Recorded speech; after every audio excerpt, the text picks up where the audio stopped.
Now, Paul Miller is chair of New Zealand Transport 2050. They're a transport lobby group. They tend to be non-partisan. They have a particular interest in public transport and in promoting its use, but also in efficient and effective ways.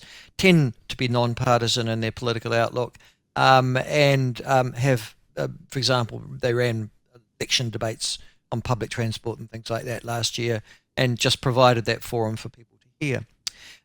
He would have been observing what has been happening with Auckland Transport with some interest this week, which was that the government decided, it ran out of patience essentially, Simeon Brown, the Minister of Local Government, but also acceding to the desires and wishes of Wayne Brown, who has long been critical of the way in which transport's organised in Auckland. Now, I have to say, the way in which transport's organised in Auckland makes no sense to me, because they've just set up another, essentially what seems to be a sort of CCO type organisation, something that's on the periphery somewhere that's meant to run a bit like water, I guess, in Auckland, which was all part of when they conglomerated all the various different councils in Auckland and then decided not to give that particular council responsibility for that. They set up these other organisations to do that. On the Auckland Transport, or the board of directors of Auckland Transport, for example, there are a couple of councillors. I look at the board of directors and they are pretty much a who's who of relatively responsible and relatively senior, if you like, corporate types who've got governance experience, but the government said, nah, it's all over. We're going to return Auckland Transport to the Auckland City Council, and now we're going to let them take day-to-day responsibility. What all this means and what the implications are, Paul Miller joins us now. Paul, welcome to the show. Lovely to have you on. Thank you so much for joining us. Thanks for having me. Okay. Listen, I've given some sort of background to this.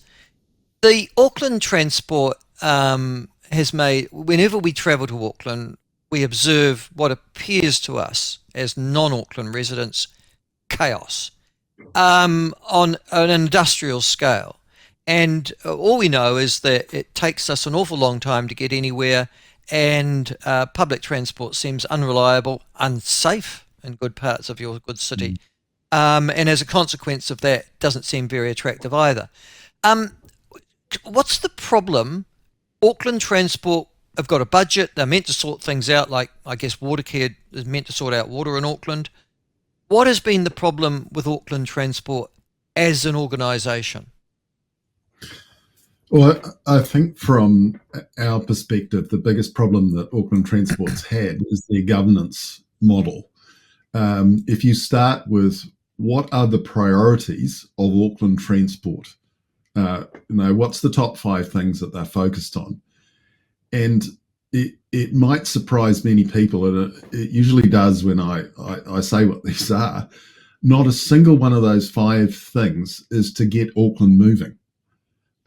It's about influencing sort of social demographic type changes in Auckland, which has nothing to do with a transport agency.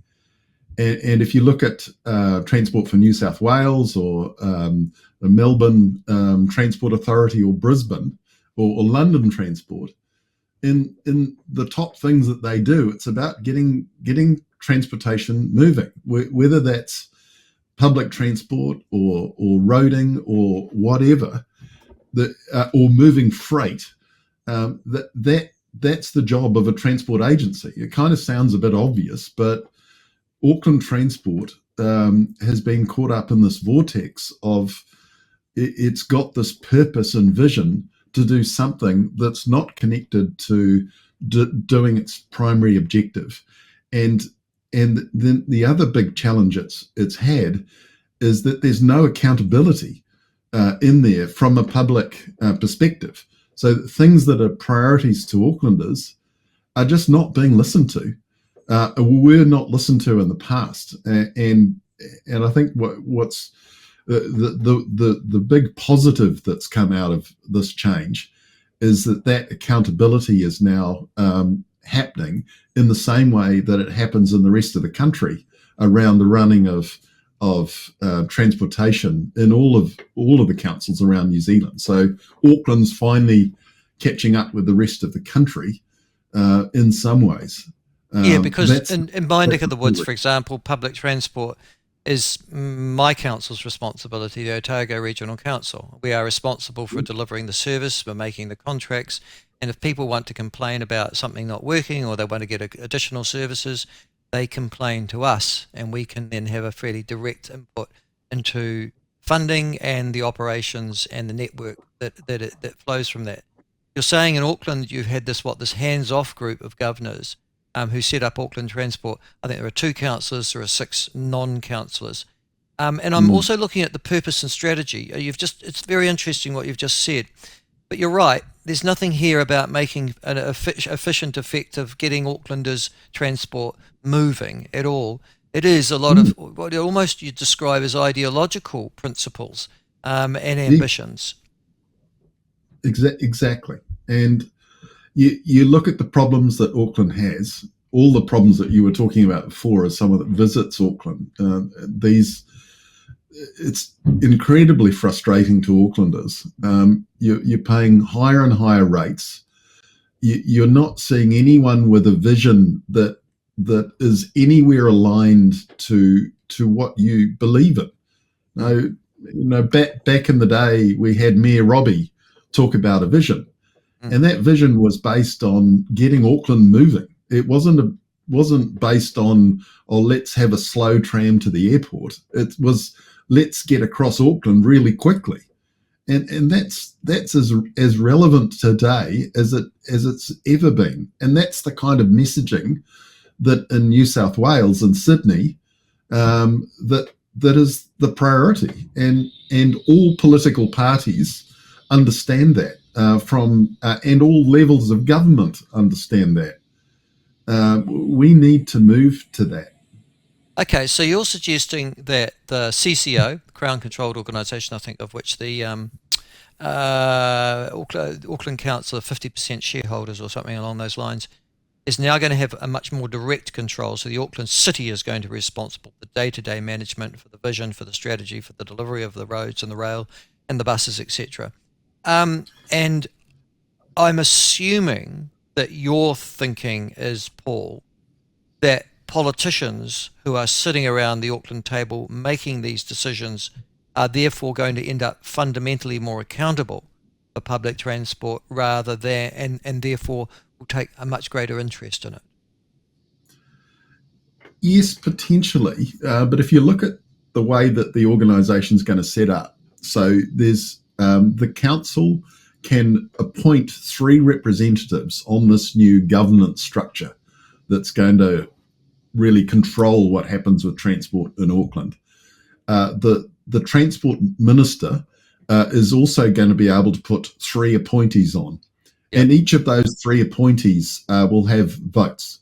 And then the independent chair, so the mayor and the transport minister will put a chair in there as well. So you're seeing a split between Wellington and Auckland. So while there is good input, at least on the council side, with who goes in there and what they're directed to do on behalf of the council, you would hope these aren't just politicians, but people that have got a clear vision and a clear mandate with what they should be delivering for Aucklanders for transport.